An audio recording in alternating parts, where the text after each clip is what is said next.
کتاب الکافی ہے، آپ کی معتبر ترین کتاب ہے۔ اس کتاب کو جب میں پڑھ رہا تھا تو مجھے پتہ چلا کہ 20 سال میں لکھا گیا۔ 3 حصوں پر مشتمل کتاب ہے، اصول کافی، فروغ کافی، روضہ کافی۔ محمد بن یعقوب کلینی اپنی اس کتاب الکافی میں روایت کرتے ہیں کہ امام کو ہر چیز کا علم ہوتا ہے، جب کسی بھی واقعے کے متعلق جاننا چاہے انہیں فوراً معلوم ہو جاتا ہے۔ نیز ہر امام اپنی موت سے آگاہ اور اس سلسلے میں بااختیار ہوتا ہے، جب تک وہ خود نہ چاہے اس پر موت واقع نہیں ہو سکتی۔ اور امام جعفر صادق مطبوع ایران اصول کافی میں، جو کچھ آسمانوں اور زمینوں میں ہے مجھے سب اشیاء کا علم ہے، جو کچھ جنت دوزخ میں ہے مجھے اس کا بھی علم ہے، اس طرح مجھے گزشتہ واقعات اور ہونے والے واقعات کا بھی علم ہے۔ بالکل صحیح ہے، صحیح، اچھا۔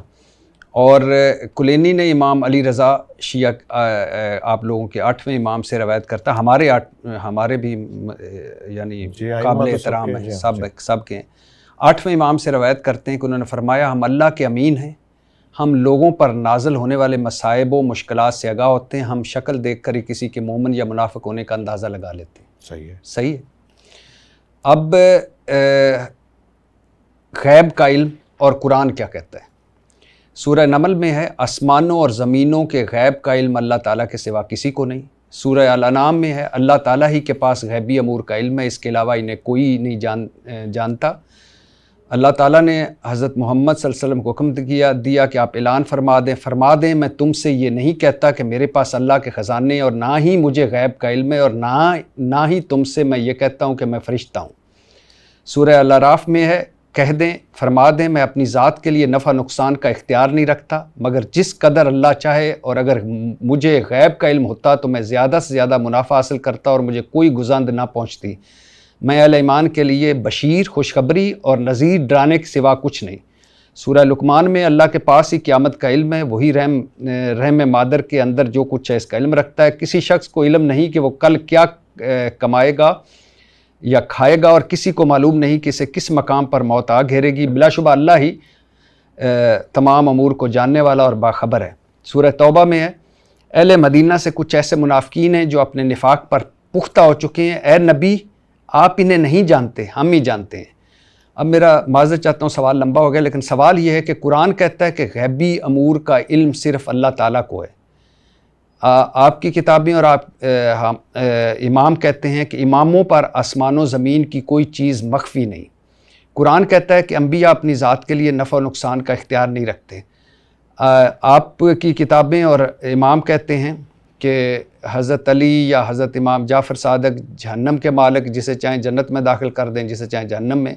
قرآن کہتا ہے کہ موت کے وقت اور مقام کا تعین، بارش کے نزول کا علم صرف اللہ تعالیٰ کو۔ آپ کی کتابیں کہیں کہ ان تمام امور کا علم اماموں کو۔ قرآن کہے کہ نبی کو مدینہ میں موجود منافقین کا علم نہ تھا۔ آپ کی کتابیں کہتے ہیں کہ امام شکل دیکھ کر ہی کسی کے منافق یا مومن ہونے کا اندازہ کر لیتا ہے۔ دونوں باتوں میں تضاد نہیں ہے، دونوں باتیں ٹھیک ہیں، اور دونوں ٹھیک ہیں۔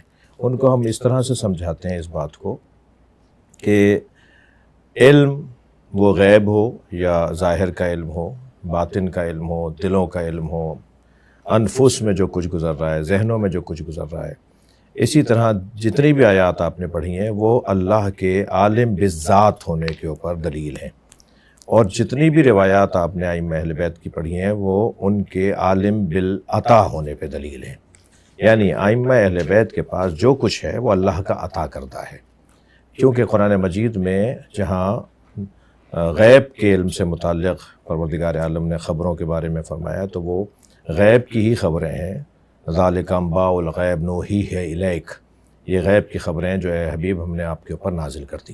تو جہاں قرآن میں غیب وللہ غیب السماوات والارض، جہاں اللہ کے لیے غیب مخصوص کیا گیا ہے، وہ کیونکہ اس کی ذاتاً وہ عالم غیب ہے، لیکن جو رسول اللہ کے لیے غیب کی خبروں کا اللہ بیان کر رہا ہے وہ اللہ کی طرف سے عطا کردہ عالم بالغیب ہے۔ ائمہ اہل بیت بھی اسی طرح سے، کیونکہ ہم نے کچھ دیر پہلے کی ایک گفتگو میں عرض کیا کہ مولا علی علیہ السلام نبی مکرم کی تمام صفات کو رکھتے ہیں، سرکار دو جہاں صلی اللہ علیہ وسلم کی، الا لا نبی بعدی، سوائے نبوت کے سارے کمالات رکھتے ہیں۔ وہ عصمت میں بھی، وہ علم میں بھی، وہ شجاعت میں بھی، وہ سخاوت میں بھی، تمام کمالات جو سرکار دو جہاں کے اندر ہیں کیونکہ آپ نے اپنے آپ کو اور مولا علی کو ہارون اور حضرت موسیٰ سے تشبیہ دی ہے. وہاں چونکہ دونوں نبی تھے تو نبی نے کہا صرف فرق یہ ہے کہ تم نبی نہیں ہو. یہ ویسے عبداللہ بن سبا جو تھا وہ بھی یہ اس کی لائن تھی. ضروری نہیں ہے کہ اس نے جو بات کی ہو وہ ساری غلط کی ہوں.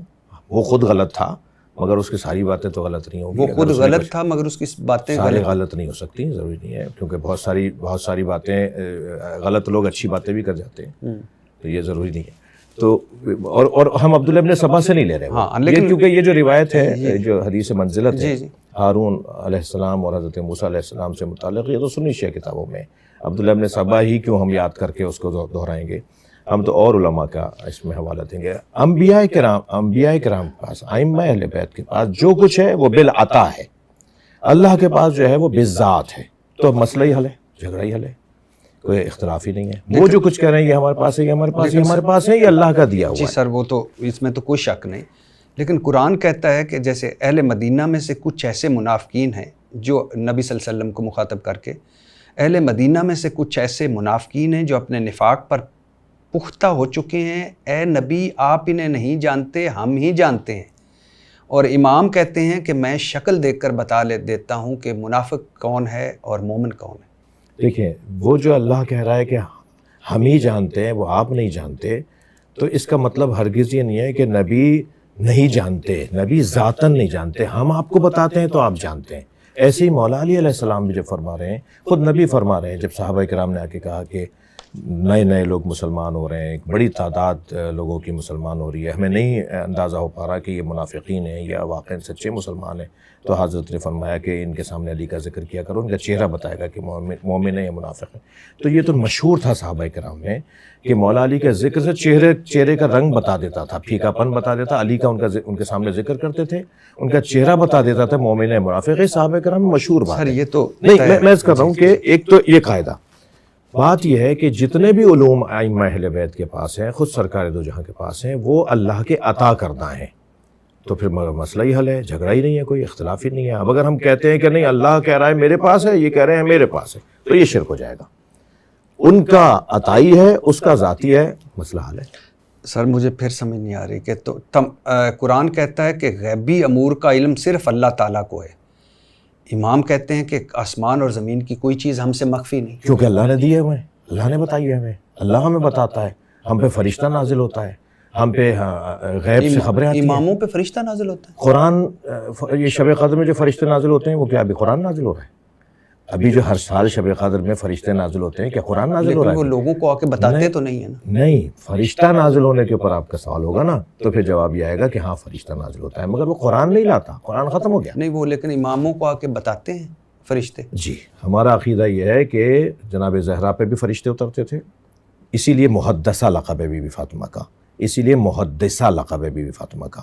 بی بی کے القاب میں ایک لقب ہے محدثہ, اور محدثہ اسے کہتے ہیں جسے فرشتے باتیں کرتے ہیں. لیکن ہمارے یہاں تو ہے نہیں کہ حضرت محمد صلی اللہ علیہ وسلم جو آخری انسان تک کے نبی ہیں, رسول ہیں, ختم ہو گئی وحی ان پر. ہم نے ابھی تو کہا کہ قرآن نہیں لے کے آتا فرشتہ. لیکن وحی کی دو قسمیں ہیں, وحی قرآنی اور وحی بیانی. وحی طبیانی, وحی بیانی, وحی الہامی. شہد کی مکھی پر آج تک وحی ہو رہی ہے. شہد کی مکھی پہ قرآن کہہ رہا ہے کہ ہم شہد کی مکھی پہ وحی کرتے ہیں. یہ جو وحی ہے اس کی قسمیں ہیں نا, یہ سمجھنے کی بات ہے. وحی کی بہت ساری قسموں میں قرآنی وحی ہے اور غیر قرآنی وحی ہے, جس کو الہام کہتے ہیں. اس کے لیے بھی لفظ وحی آتا ہے. اس جو شہد کی مکھی کے لیے قرآن مجید میں لفظ وحی ہے, اوحینا الی النحل, یہ جو نحل پہ شہد کی مکھی پر ہم نے وحی کی اور وہ آج تک ہو رہی ہے, اس کے اوپر وحی نازل ہو رہی ہے, تو یہ کون سے قرآنی وحی تو نہیں ہے نا. تو وحی کے بارے میں تقسیم ہے, وحی کی اقسام ہے.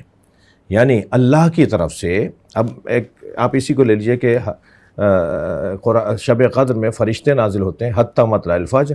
فرشتے امر کو لے کر آتے ہیں روح کے ساتھ حتی مطلع الفجر. وہ تو ہر سال لے کر آتے ہیں. تو کس کے اوپر لے کر آتے ہیں؟ ہمارا دعویٰ یہ ہے کہ اولی الامر پر لے کر آتے ہیں. اولی الامر سے مراد امام معصوم ہے. ہر زمانے کا امام معصوم اولی الامر ہے.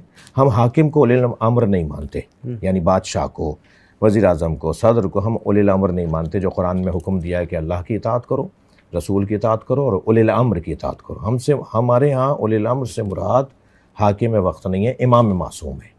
ان پہ فرشتہ نازل. تو سر آپ کہ ہے کہ آپ کے نزدیک اماموں کا رتبہ انبیاء کرام سے زیادہ ہے نبی مکرم کے علاوہ. البتہ نبی آخر الزمان حضرت محمد صلی اللہ علیہ وسلم کے بارے میں آپ کا کہنا ہے کہ 12 امام آپ سے افضل نہیں مگر ان کا مرتبہ آپ سے ادنا بھی نہیں. الا لا نبی آبادی، نبی نہیں ہے. ہاں تو سر اب نبیوں پہ انجیل، زبور، تورات، قرآن، اماموں پہ کوئی نہیں. نبیوں نے کلام کیا اللہ تعالیٰ سے، موسیٰ نے کو طور پہ، حضرت عیسیٰ علیہ السلام کو اللہ تعالیٰ نے وہ عطا کیا مردے کو زندہ کرنا، نبی صلی اللہ علیہ وسلم پہ جبرائیل علیہ السلام آئے. امام کس طرح نبیوں سے افضل ہو سکتے ہیں؟